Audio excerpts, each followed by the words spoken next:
Hey, fellow Warzone listeners. My name is Zach Camps. If I'm not golfing or slinging hands of monster, I'm usually thinking about Dynasty Fantasy Football. A couple months back, I joined the Patreon just to take my Dynasty passion to the next level. And I'll tell you what, well, let's just say there's writer-downers for days in the Patreon.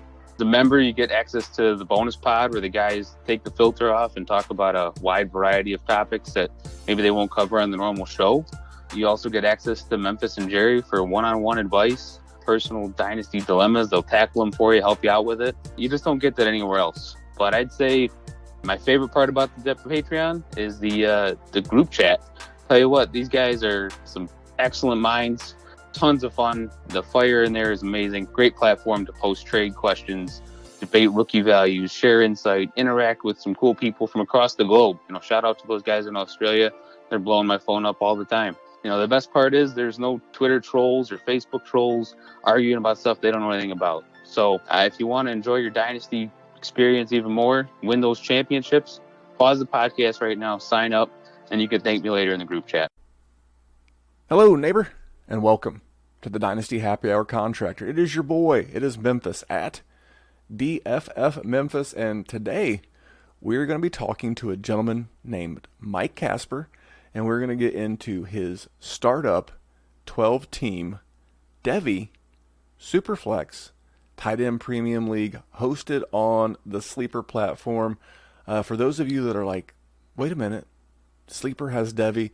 Not really. So what this particular league does is they have all of your 2020 active players, for lack of a better term. The rookie draft has been concluded. We talk about some of that in the show. The commissioner of this league keeps like a Google Doc of the Devies that are owned in this league. Sleeper does not have the function that my football league, MFL, has, to where you can create custom players and add them in there. My one Devy league, that's what we do. So you can actually see each player on the roster. Feels like a lot of work for the commissioner, so God bless the commissioner of Mike's Devy League. We're going to jump into all that here in a second. Just want to do a little bit of housekeeping before we bring Mike in. Make sure to check out the Dynasty Warzone, and I know that you guys have been, so thank you again for continuing to check out the Warzone. You can find that anywhere where you find this fine Dynasty Happy Hour product. On Wednesday's show, we broke down the 10 biggest moves of the NFL offseason. We do touch on them from a dynasty standpoint, but really just a fun show. There is, like I said, some dynasty talk and some value talk, but really just ranking them 10 down to 1 as we saw the biggest moves really on the offensive side of the ball. We didn't really talk any IDP, anything like that. Spoiler alert, there is one non-rosterable trade that we had pretty big impact. So we have that in there. Again, that's the Dynasty Warzone. And then on Friday, if you're listening to this Contractor show on Friday, you will notice that the Dynasty Warzone has a show today as well. We call that the 3-team parlay. That's where we're breaking down a top 11 point scoring team, a middle 10, and a bottom 11 point scoring team from last year, and preparing you with each of those rosters for this upcoming season. That dropped on Friday today. You can follow me and the shows at a lot of places. You can follow the Warzone on both Instagram and Twitter at Dynasty Warzone. You can follow me at DFF Memphis. And as you heard, the Patreon. The Patreon is about, I guess, camaraderie. We continue to add new people. We just fired up the 3rd patron league over at the Dynasty Warzone Patreon. Again, patreon.com/Dynasty Warzone. I still think, for as cheap as it is, if you can just drink $1 McDonald's coffee for a couple of days a month, it will pay for itself.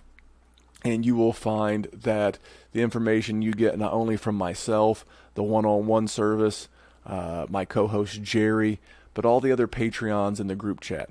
It's been a really good time, and we continue to add more people. So you're more than welcome. Again, patreon.com/Dynasty Warzone. Now, last thing before I bring in Mike, I absolutely promise. I've tried to be very clear on my thoughts of what's going on in the nation from the riots and protests in response to the tragic passing of Mr. Floyd. I don't know what that's like. I am a Caucasian dude, a white dude. I grew up in the suburbs. I can't pretend to know what that's like. But what I am doing is instead of, just sending thoughts and prayers, I am encouraging everyone who is 18 years of age or older listening to this show to prepare yourself to vote. In my state of Indiana this past Tuesday, we had our primary, and we are ready for the November 3rd election here in the state of Indiana, and it's a presidential year here in the United States. Get ready. Do your research. Whatever it is, and start local. That's where the most impact can be made. As much effort and work as you put into your dynasty and fantasy football rosters, you should put into knowing your local candidates. Who is supporting change? Who is going to support all of our neighbors? Not just you and people like you, but everybody. Black, brown, green, red, purple, neon pink. I don't care. Who is going to make the most change to do the most good where you live? That's what we can do in 2020, as well as the presidential election. In a couple of years, some states will have governor races as well as senatorial races. Be prepared to vote in those too. And then in 2024, you'll be prepared to vote again. Vote. It is the single greatest privilege we have as United States citizens. Now, to our Australians, we have a lot of Australian folks who listen to this. I don't know what your political system is, but if you have the right to vote, damn it, do it. Do it. That is how change happens. And people say, well, my vote doesn't matter. That's BS, man. I'm not going to curse on this show. This show does not carry an E for explicit language, so I'm not going to curse on this show. But I am going to tell you that's BS. If Donald Trump can get elected as president of this country, anyone can be voted in. But it starts with us. It starts with us doing our research and exercising our right to vote. If you don't vote, you can't complain. If you don't vote, you can't make a difference. And we're going to be the generation that makes a difference. So I don't want to beleaguer the point. I covered my thoughts. My co-host covered his thoughts on some Dynasty Warzone shows, including our Patreon. I don't want to continue to drag this out. This is a fantasy football podcast. I hope you come here to get away from the wildness and the wackiness of the real world, but I wanted to make sure I put that out there. Vote. It is oh so important. But with all that said, I thank you for tuning in. I'm going to grab Mike, man, and we're going to get into this 12-team Devy Superflex Tight End Premium. Pretty good roster, a couple of tweaks here or there, and then just some good player information for you. I thank you so much for tuning in. We'll be back here next week with another edition of the Dynasty Happy Hour Contractor. I hope you enjoy my conversation with Mike, and we'll talk again real soon. Thanks, guys. Are you looking for a reminder of your fantasy football greatness? Are you looking for something to set your league apart from those dime a dozen jabroni leagues out there? Then head over to TrophySmack.com and hook your league up with the best trophies in the game today. And not only will you get the best trophies in the game today, you can get a free championship ring up to a $59.99 value by entering in the promo code DWZRing. You pick out your trophy, which one do you like, you put it in the cart, you add the ring to the cart, you add the promo code DWZRing, makes the ring free, and your league is now a step above the league down the street. So if you're looking for the best, you want to be the best in the game, you want to have the best league in town, go over to TrophySmack.com, get that trophy, get that ring, use that code DWZRing, and let's have a big season. And here he is. His name is Mike, and he is going to tell us about his 12-team Devy League. Mike, welcome to the Dynasty Happy Hour Contractor. Hey, thanks for having me. This has been a long time coming. I've been pretty excited to do this. Yeah, you got in on that first wave. You were one of the guys that reached out initially and was like, man, I really want to do this. And I think at first you were, I'll be honest, I was too. I was not expecting to have that many people reach out that quickly about getting in. But here we are, episode number 8, and you're here. So this is a 12-team Devy. Tell me a little bit about this league, a little bit about your scoring format, the Superflex aspect of it, tight end premium. Just give me all the particulars. Yeah, so it's a 12-team league, standard PPR 1.5, tight end premium. You got to start 10, so one QB, two RB, two wide receivers, one tight end, three flex, one super flex, and then you got a super long bench of 21 folks, a 5-person taxi, but there was no limit on Devy players because placeholders were included in the draft. We had our startup draft, I want to say in March or the end of February, and that was a really long draft. I want to say it took almost a month to get it done. But yeah, so that's kind of the standard scoring of it as far as that goes. Okay, and how? I mean, you can. We're going to get into your actual roster. Not a whole lot of Devies on your particular team. What was your strategy as you were going through this startup back in late February, early March? So I kind of wanted to do something a little different because I've only been in Dynasty for about 3 years, and if you looked at my first, I would say 4 startup drafts, you would probably want to pull your hair out. My teams don't look like those anymore because I think I've learned the trade value and the value of trading and built some pretty strong contending teams. But what I'd done in my recent Superflex leagues has been building around at least 1 or 2 stud QBs, getting one of those in the first 2 rounds. And in this league, I kind of wanted to see what happened when I built a team that had a lot older quarterbacks, but a lot younger, more position players, and see. I mean, we'll see how this year's goes because I think I built a strong team, but if I can replenish that quarterback room through trading, or if that's something, kind of why I'm here tonight is to ask you is, hey, do you think this is something I need to maybe take care of before the season starts? No, I think you're in pretty good shape. We're going to dive deeper into your roster here in just a minute. My next question, as always, is what is the activity level of this league? Hyperactive, moderate, or is it a cold fish? You would say right now it's a cold fish, but during the startup rookie and Devy draft, they were pretty hopping. I would say right now, with everything that's gone on, not only in fantasy football and the NFL in general, but with just society between COVID and everything that's been going on recently, a lot of my leagues are like that. So I don't think I would take that as necessarily a negative sign. I think you'll start to see some action once camps get going. From everything I can tell, the first real action of the NFL season will come around the end of July when teams pull together camp. So I think that would be your next big window of activities. My next question is there a group chat, and how active is the chat? And you said it's on Sleeper. So yeah, so it's got like the league chat feature pretty much, but there's no kind of separate group chat there. Like I said, though, everyone was pretty active during the startup and the Devy draft and the rookie draft, and I think they're just like you said, they're just kind of taking a little break right now. But this was a smart group of dudes, and they were a little intimidating, to be honest.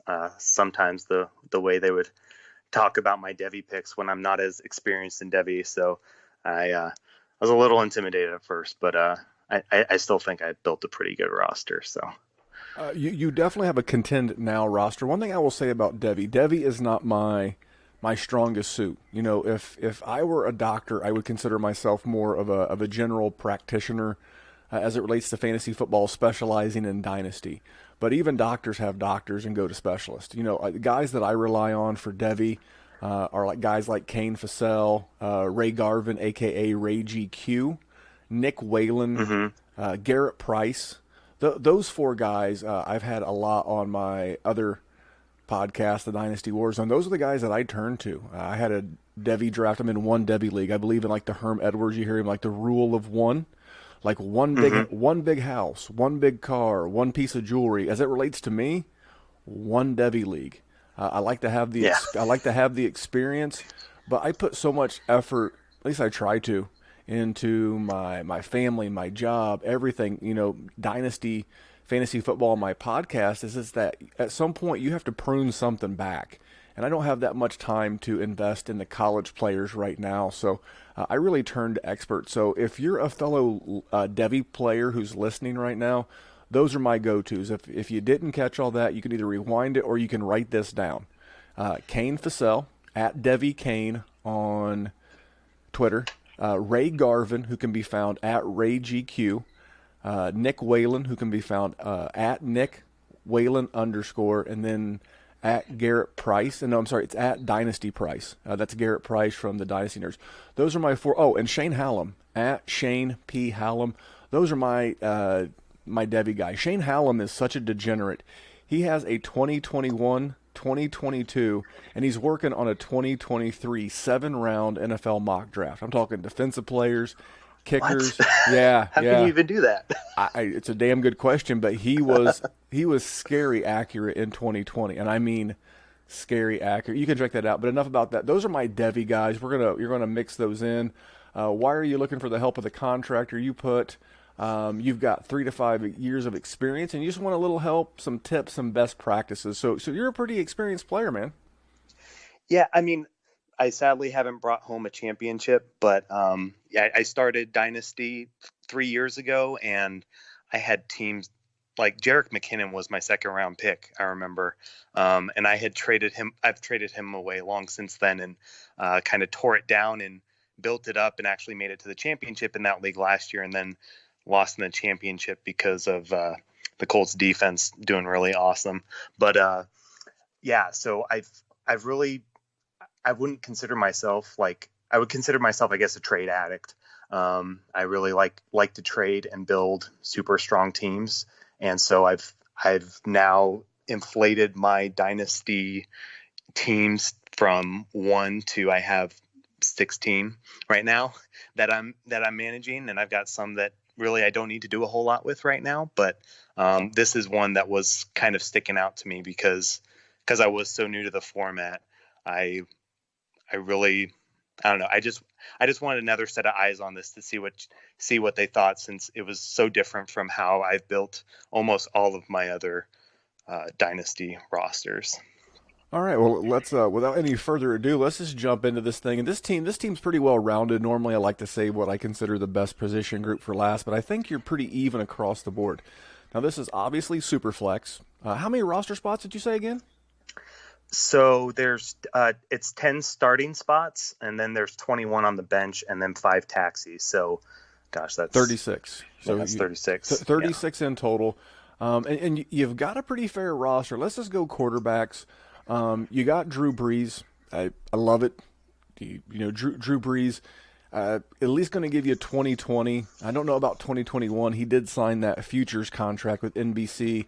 I could see him in the booth with Al Michaels before you know it. A guy that I love and starting to get a lot of steam again in the Dynasty and Fantasy circle is Matt Stafford, only 32. If I have to hear one more time that he was on pace for 5,000 yards passing and 38 touchdowns last year, I may throw myself out the basement window.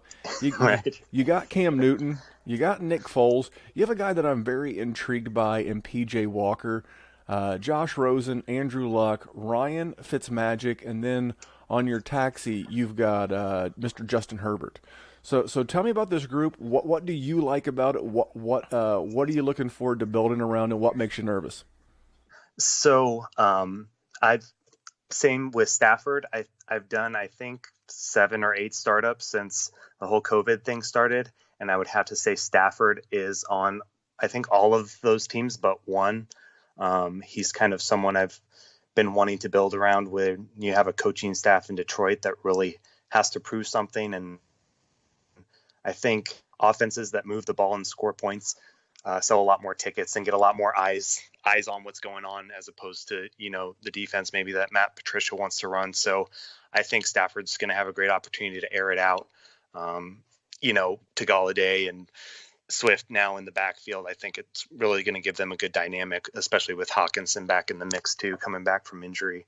So he was kind of the core quarterback I was I kind of want to stick there, and the other ones I just kind of wanted to see what happens. I'm not moving Newton anywhere until he signs. And honestly, I feel like with these guys having Stafford, Breeze, Foles, even Fitzpatrick, those are 4 guys I feel like I can start this year, no problem, even if Cam gets a backup gig. And then I got Herbert, and I also have Jalen Hurts. I'm not sure if you saw that too. He's on my taxi squad too. So I feel like I've got some of those backup guys that even if they don't get on the field this year, next year I feel like they can contribute quite a bit. Well, a couple of good things you have going, because this is a contend now roster. I do like Justin Herbert. I don't know that he contributes right away. I've said this a lot, so I don't want to overstate it, but with the whole COVID situation, I don't know how many of the rookie quarterbacks are going to jump in right away.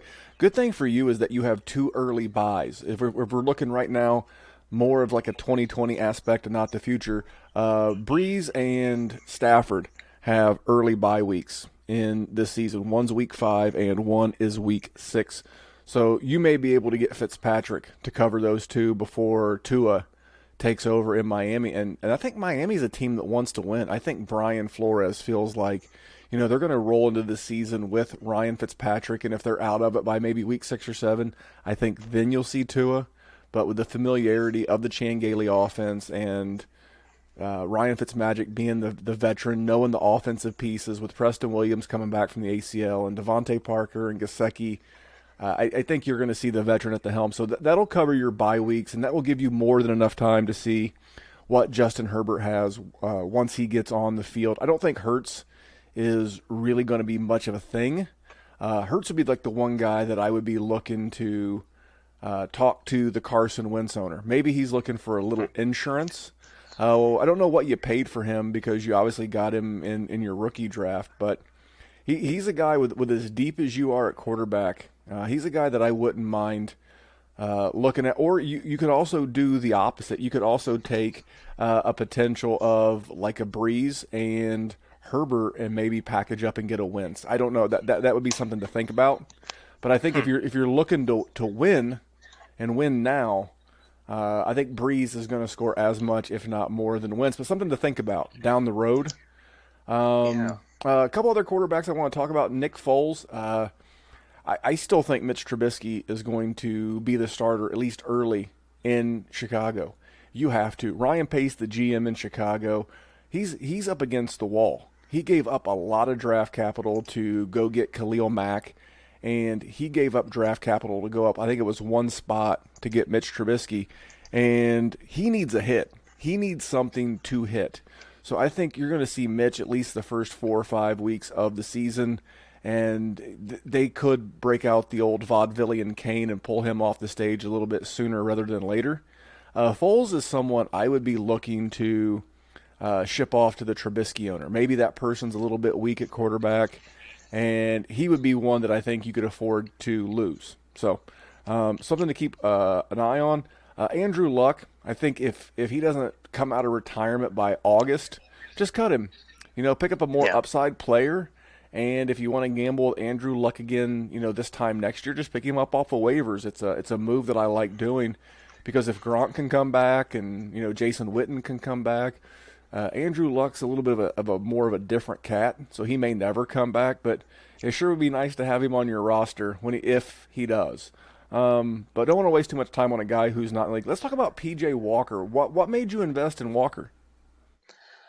I think this was right after kind of the XFL, had, like I said, this was like right before or right after COVID had happened. And so, he was getting a lot of hype from the XFL coming into Carolina to be the backup to Teddy Bridgewater. So, when you get to 31 rounds of drafting, I was just going upside, and I knew I had, I just kind of wanted to take as many dart throws at quarterback as I could. That's why I took, a Walker, a Rosen, a Luck, just in case. I mean, I'm pretty sure those were in the late 20s when I took those guys. And, if, one of them's a starter, then that can really help out my team, where I can move it for something I might need in the future.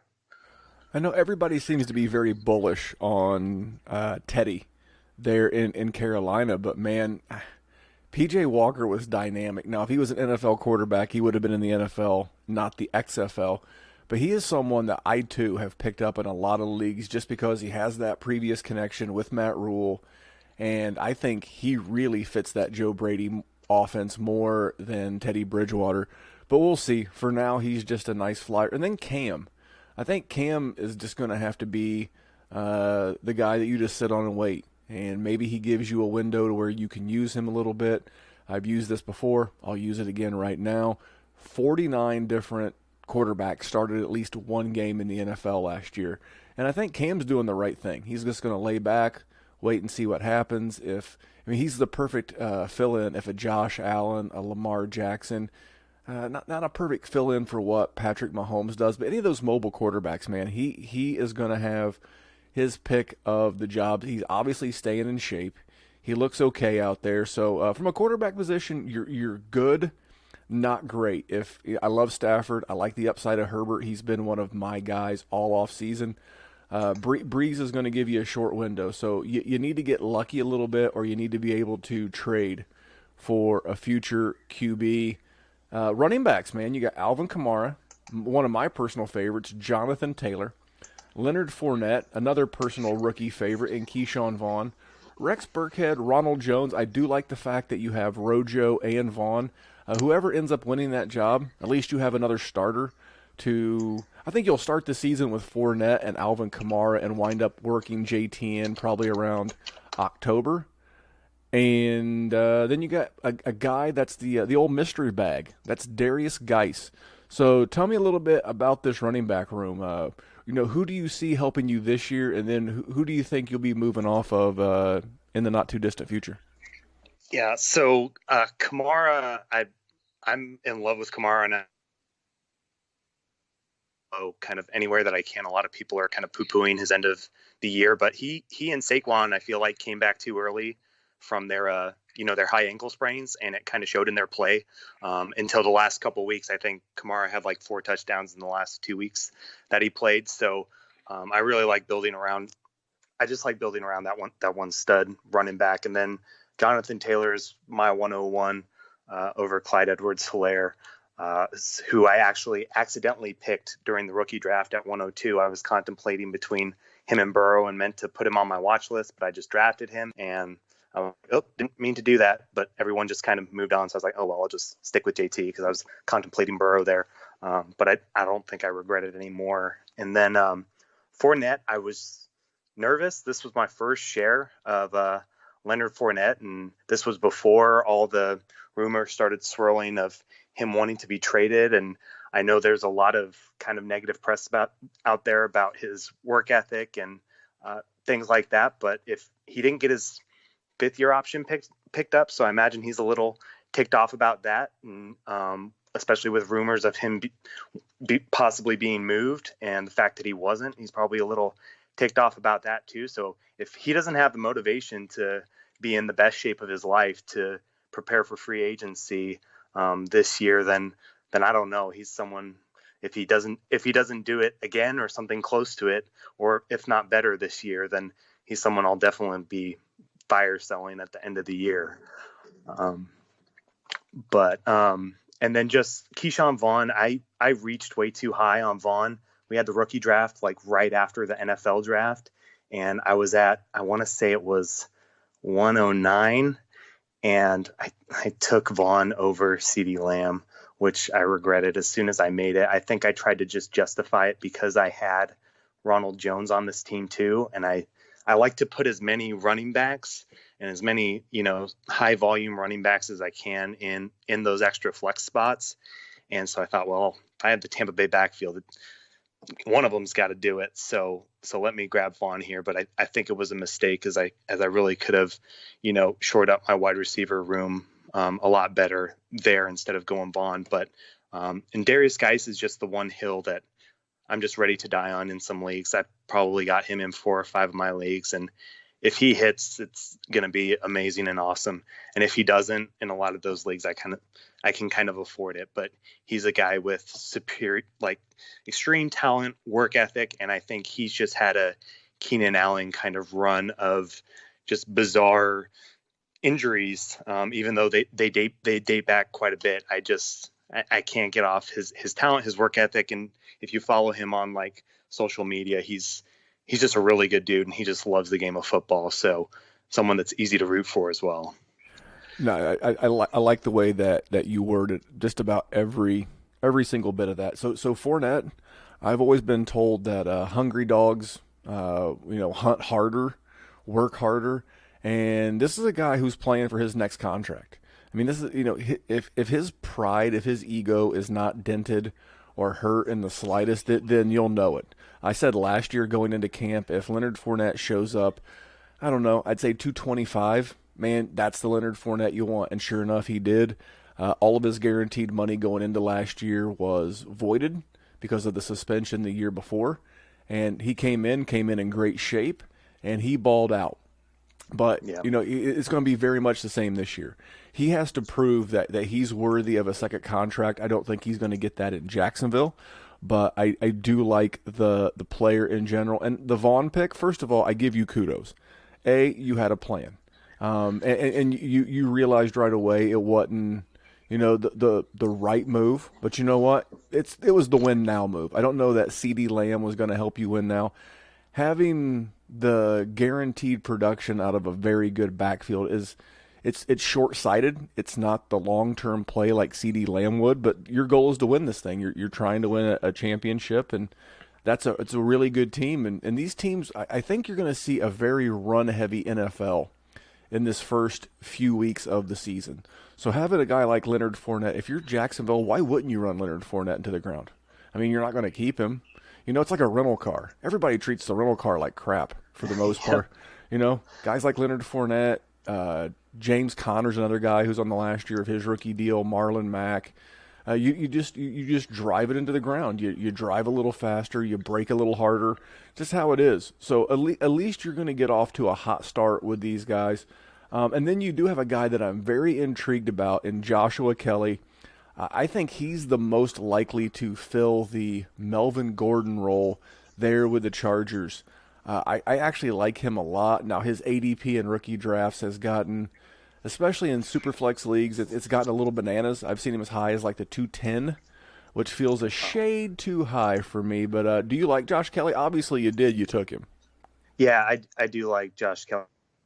I don't want to say like a Podfather truther, but I listen to the Podfather pretty frequently, and he was really high on Josh Kelly's coming out of the Senior Bowl. And so he was someone I was looking at, especially with the landing spot. And yeah, just like you said, I think he can be better than Justin Jackson. He was good enough to, get drafted by the Chargers where he was. So obviously he's got something to prove too as a rookie, but I think he can definitely go in there and take that role if he puts the effort towards it. Me and the Podfather, we see Mr. Kelly a lot alike. I think he's going to go in. He is out of the three running backs on that roster that I really like. There's obviously Justin Jackson and Austin Eckler. Those two are more of the same to me. And then you got Joshua Kelly. If anyone's more Melvin Gordon like of those three, it's him. And this is a team that's going to be, still wanting to run the ball. They featured the run a lot last year, and the passing volume may not be the same to the running backs, but the rush volume will still be there. So you've got a solid, deep bench of running backs. Let's get into this wide receiver room. Another Podfather favorite, if you will, Chris Godwin, DJ Chark, and then a guy I don't necessarily love, but I think he'll be a good 1 year pit stop type guy, Emmanuel Sanders. Albert Wilson, Corey Davis, Sammy Watkins, Alshon Jeffrey, Alan Lazard, John Ross. Now, if this was a best ball team, I would be thrilled to know that you had John Ross on here. And then rookie Brandon Ayuk. Tell me about your wide receiver room, man. What do you like? What are your concerns? Let's talk about it. Yeah, so I love Chris Godwin. I don't think I need to really explain myself there. I think having Tom Brady there is going to be just as good, if not better, with what he had going with Jameis Winston there. So I'm pretty excited to have him on a majority of my squads. DJ Chark, I think, is one of the more underrated number ones of, the Jaguars, who, people say this offense is going to be so much worse. Well, that defense is almost hot garbage at this point. They traded, Boye to my Broncos, which I was excited about as a Broncos fan and as a Dynasty fan, because when your defense is hemorrhaging points to the other team, you got to get back and pass more. And I really like the new offensive coordinator there, coming over from Washington. I think he's going to have an opportunity to really thrive in that number one receiver role. I didn't even realize, at the time that, having Chark and Fournette together on an offense that not a whole lot of people are excited about. But I think where I got them in the draft was really good value. And Emmanuel Sanders, and this is just kind of a personal thing.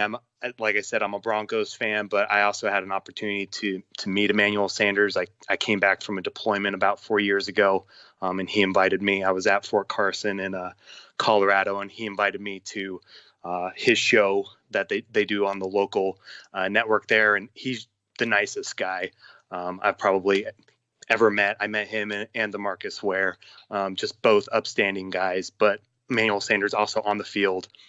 When people change teams in the middle of the season, I don't think we've seen anyone really have any kind of success on their new teams when they're traded mid-season, except Emmanuel Sanders did last year. He kind of, I don't want to say he took over that number one, but I remember a lot of weeks where he was scoring 15 or 20 points a week, and I think he can be that legit number two for Drew Brees. And, to have that quasi stack with Brees and Sanders is good. And he's also someone that, doesn't have to be my number one. He can be my number three if needed.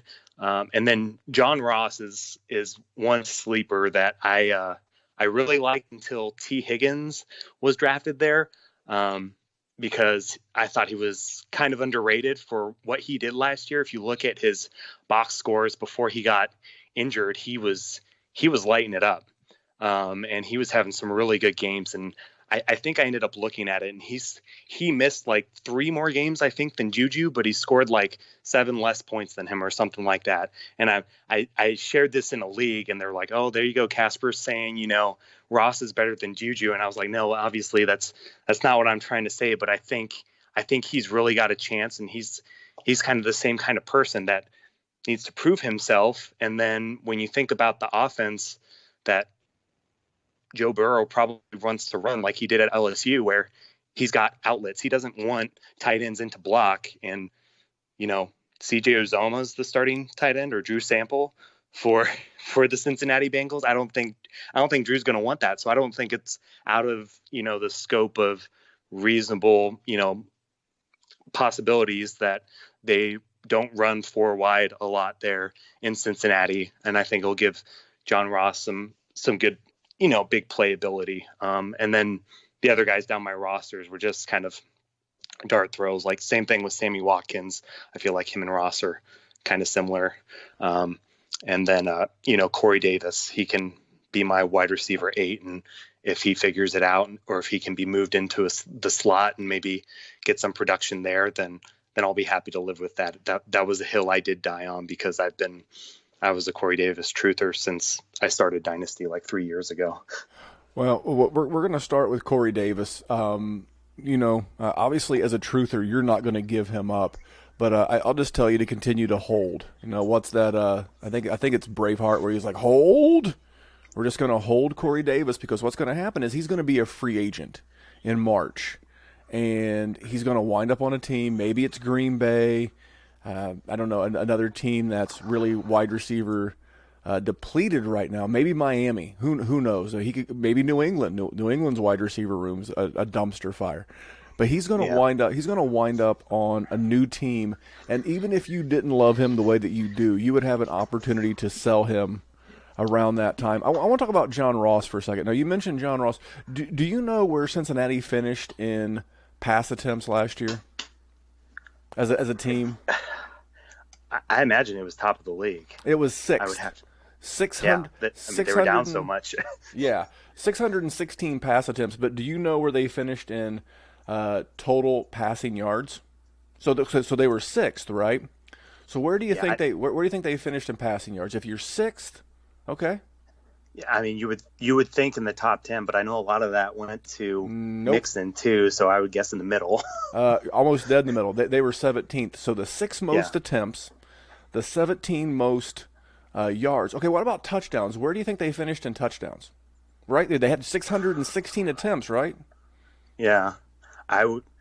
I mean, I remember it wasn't Driscoll. Driscoll wasn't there, but I'm trying Finley. Yeah, Ryan Those Finley.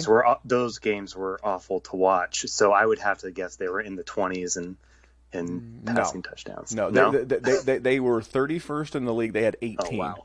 18 Jeez. touchdowns. So what I glean from those stats is that Zach Taylor, the head coach who came over from from L.A. Rams with Sean McVay to Cincinnati, is he wants to throw the ball. And now he's got a very accurate quarterback. Not a great deep ball, but an accurate passer. Cincinnati ran 76, or the most percentage, 76% of their snaps last year came out of three wide receiver formations. So Wow. the one thing is that the rest of the wide receivers, now obviously Tyler Boyd's a slot guy, but I see T. Higgins, A.J. Green, and Auden Tate as all kind of the same guy. That big body, rebound. Like, if you're building a basketball team, one would be your center, one would be your power forward. Man, where's your speed? Where's your pull the top off the defense guy? I like John Ross.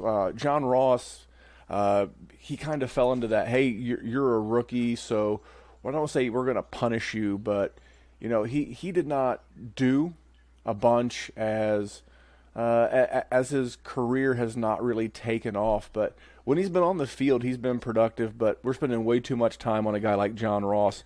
The other guy that you have that I have a lot of intrigue around, and that's Alan Lazard. Do you think Alan Lazard has the tools to win that job?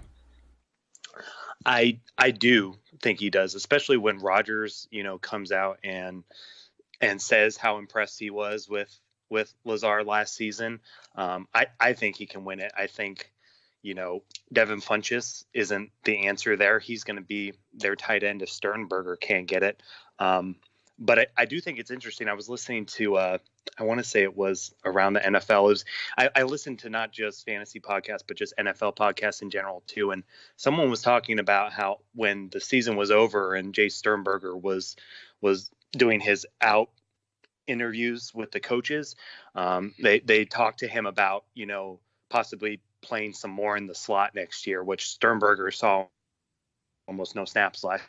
So if he gets that opportunity, that would be interesting. But I also think with, the departure of Geronimo Allison, I think Lazard has the tools and has the trust of Rodgers to be that number two. But in that same breath, in a dynasty sense, I don't think Rodgers is going to be there next year, to be completely honest. I'm in the camp that if Drew Lock doesn't work out, John Elway's going to try to trade for him next offseason, but we don't need to talk about that. And so in that case, I don't think but outside of this year, I don't think Lazard is kind of a long-term starter or someone that could really ascend into a, low-end wide receiver two, kind of moving forward even after this year, despite not having much competition around him. So I'm going to give you some good news on Alan Lazard. So in 2018, when Mike McCarthy was still the head coach, Green Bay ran three wide receiver sets 77% of the time. Last year, under Matt LaFleur, they ran three wide receiver sets 60% of the time. That was a huge drop-off. But I see Alan Lazard being that every down guy who's on the field with Devontae Adams. It's going to be Adams and Lazard. They'll mix in guys like St. Brown. Jay Sternberger may detach and play somehow the slot like you said. But Jay Sternberger and Lazard are going to be on the field a lot. He's the kind of guy that if he gets off to a hot start, think of a few years ago when MVS, Valdez Scantling. If this guy gives you any kind of a sell window, sell him. To your point, Aaron Rodgers, if he's willing to move his cap number and his bonus payout in the 2020 offseason, they'll be able to afford to trade him next year and eat a much more manageable cap number. Again, we're not going to get into that, but you'll have some guys that'll have some appeal in dynasty circles as soon as training camp. Let's get to what I would consider. Oh, and you do have Brandon Ayuk. I like Ayuk. I just don't think he's going to contribute much as a rookie. So he'll be a wait and see guy. Let's talk about this tight end room because I've got some interest here. You've got Ian Thomas taking over for Greg Olsen there in Carolina with Teddy Two Gloves Bridgewater. You got Dan Arnold, who is now in the desert of Arizona, and then Big Irv Smith Jr. there in the Twin Cities, as well as Jacob Hollister. Tell me about this tight end room. You're very young, a little unproven, but lots of upside. Yeah, this is kind of the one area where I am kind of nervous for this year alone because I don't have, that proven talent. And it's kind of the cliche of too many mouths to feed, especially with Ian Thomas when you got DJ Moore there. They brought in Robbie Anderson.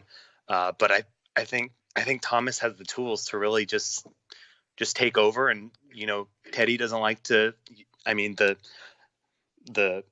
most of the fantasy community believes Teddy doesn't like to throw it down the field. So having that safety blanket in Ian Thomas close to the line of scrimmage, I think can be really good for him. And then the same thing for Irv Smith Jr. I liked it when Diggs was traded. Obviously, Minnesota had to draft someone.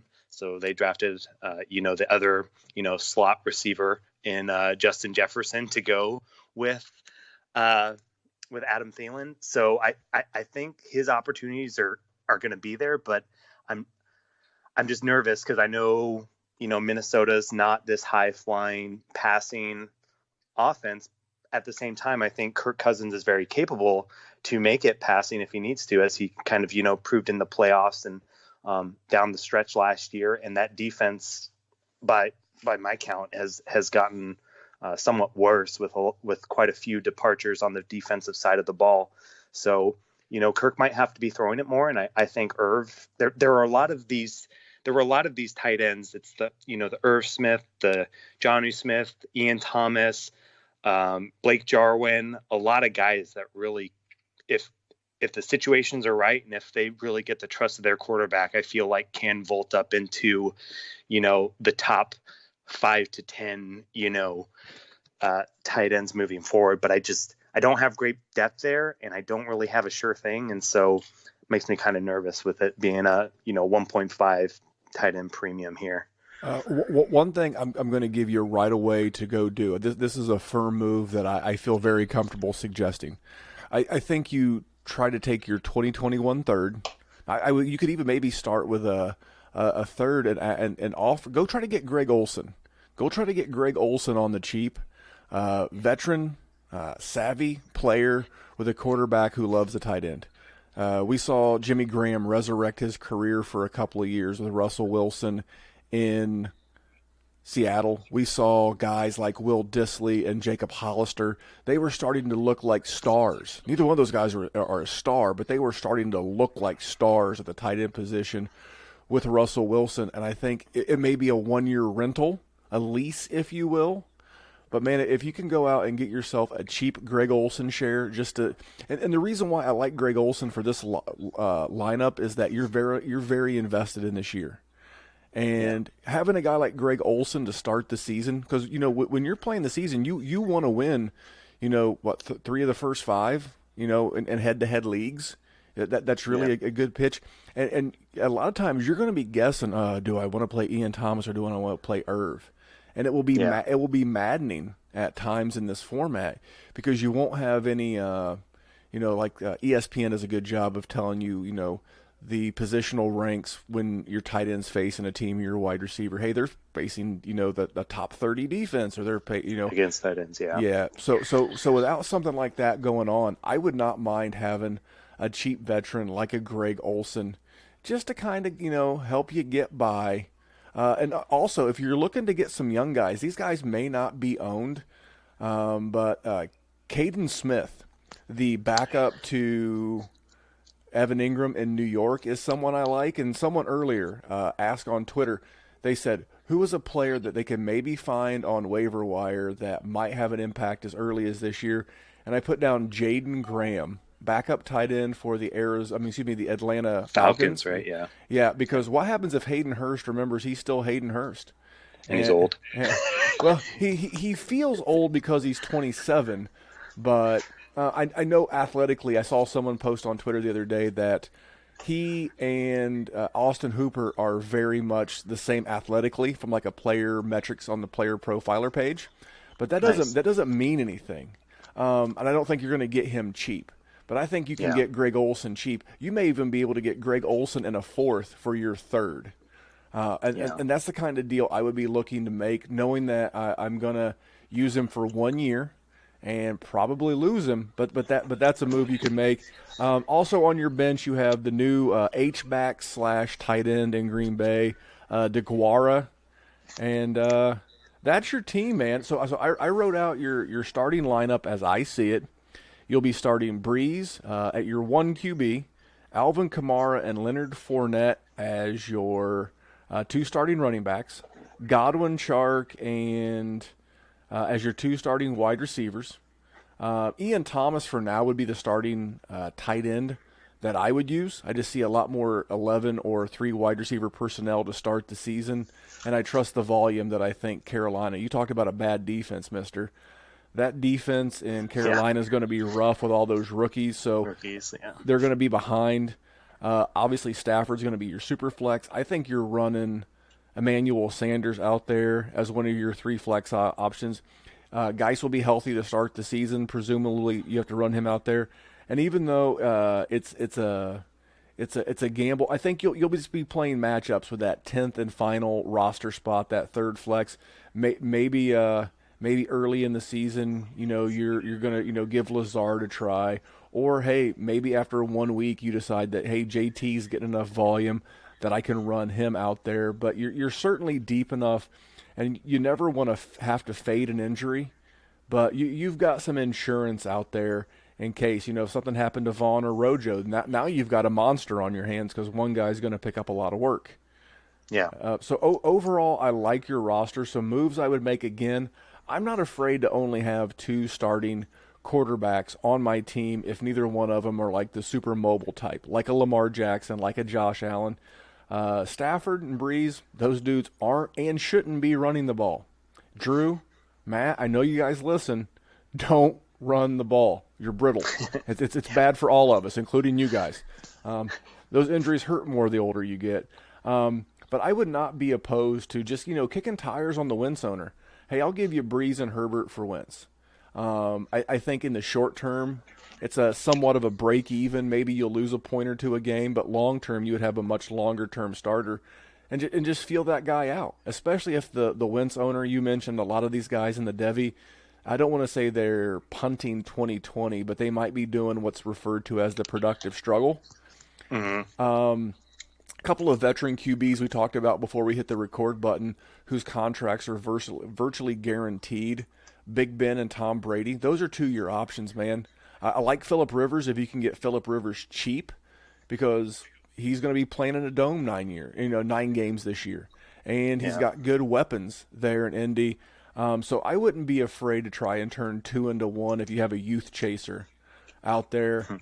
Your running backs, I don't think I would do a whole lot unless you get really struck by the injury bug. I think you're cool, man. You got 2 guys that I think are going to be great off the jump in Kamara and Fournette, and I think a guy that you remember last year how Miles Sanders came on late from like mid-October all the way through the end. Yeah, I think that's JT this year. Man, I hope so. all day long. In that offense, obviously you got a couple of studs at wide receiver and Godwin and Chark. Godwin was the wide receiver 1 overall in fantasy until he got hurt. Still managed to have, I think it was a top 5 or 6 PPR wide receiver season last year in spite of missing 2.5 games. Chark's on the rise, even with Gardner Minshew. One thing I like about Chark, spoiler alert, Gardner Minshew fans, he's merely a placeholder. This team is going to be bad, super bad. And if you go back and look at his QBR by game over the last 6 games that he played, he had one that was an 8. To put that in perspective, an average game for a quarterback using a QBR is 52 on a scale of 0 to 100. He had a game that was an 8, and I believe a game that was a 14. As defensive coordinators got more tape on the guy, the worse he looked. You can almost pencil in Trevor Lawrence as a Jaguar in 20, 21, and that'll be even better for your DJ Chark share. So, and then the Corey Davis, Alan Lazard, they're going to give you some things, and then John Ross, maybe he can develop. I wouldn't get too crazy. I mean, you're set. The two big moves I would make would be looking to maybe break even in a points per game basis as your QB, with Breeze, and maybe get a little younger at the same time. And just go out and get you that bridge guy. The term in Dynasty often uses a bridge guy. Who can be that guy that's the bridge from 2020 to 2021 and give you 4, 5, 6 games to see how Irv Smith and Ian Thomas develop. I love your taxi, man.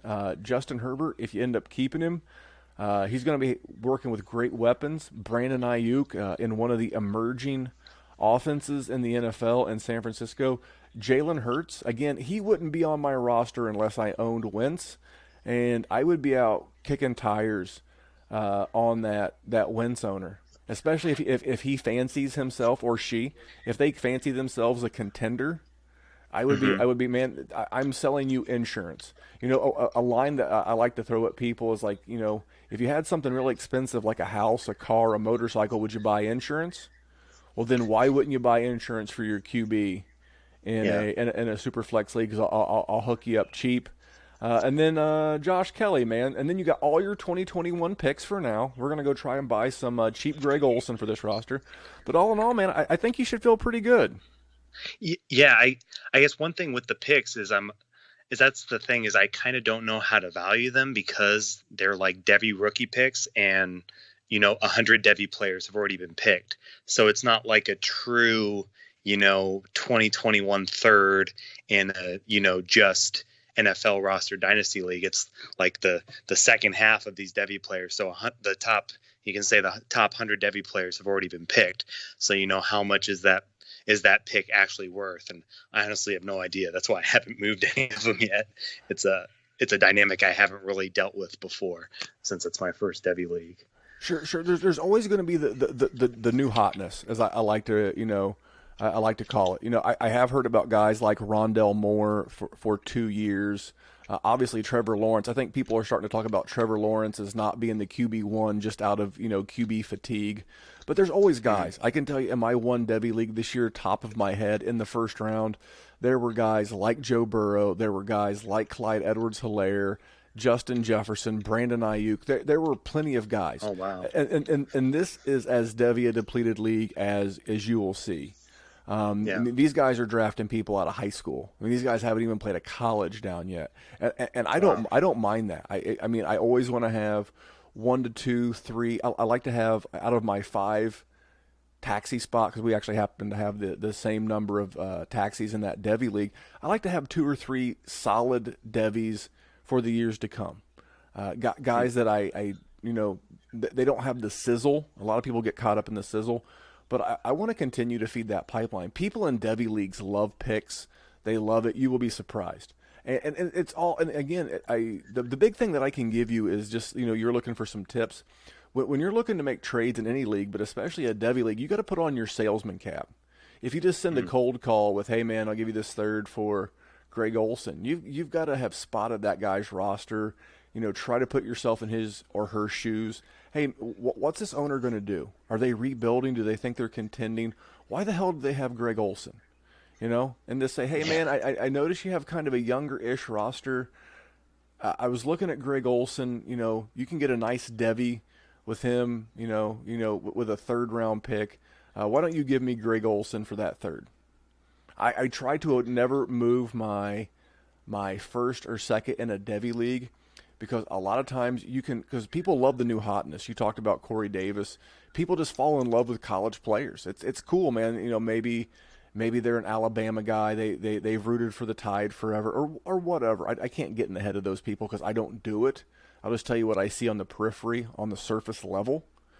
And if you see a rookie that slightly disappoints this year, and I think there's a handful of them set up poised to disappoint this year. If you want to know who those are, tune into the Dynasty Warzone. We'll be covering those in a couple of weeks on a future episode.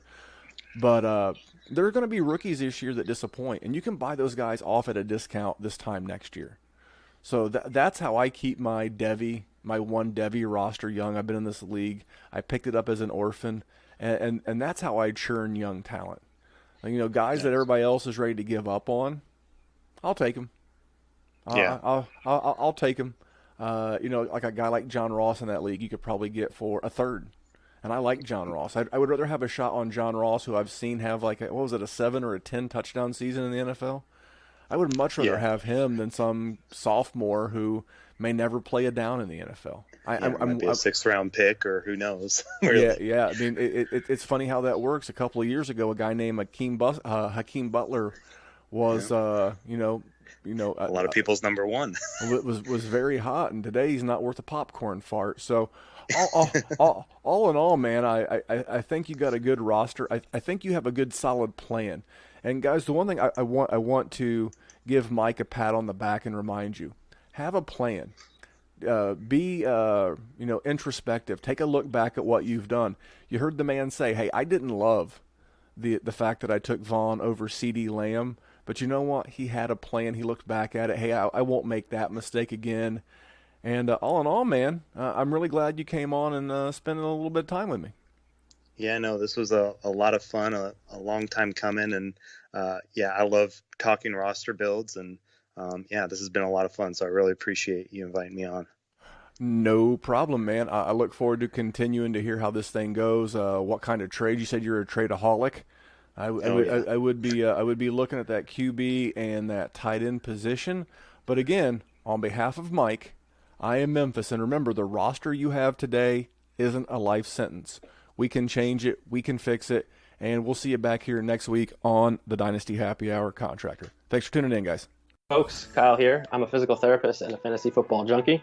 I've been doing Dynasty for a year, and I joined the Dynasty Warzone Patreon about 6 months ago, and never have I felt more comfortable with having Memphis, Jerry, and the guys in the Patreon chat help me with buys, sells, and navigating free agency and rookie draft. I can't recommend them enough. And so join the Patreon, because if you ain't first, you're last.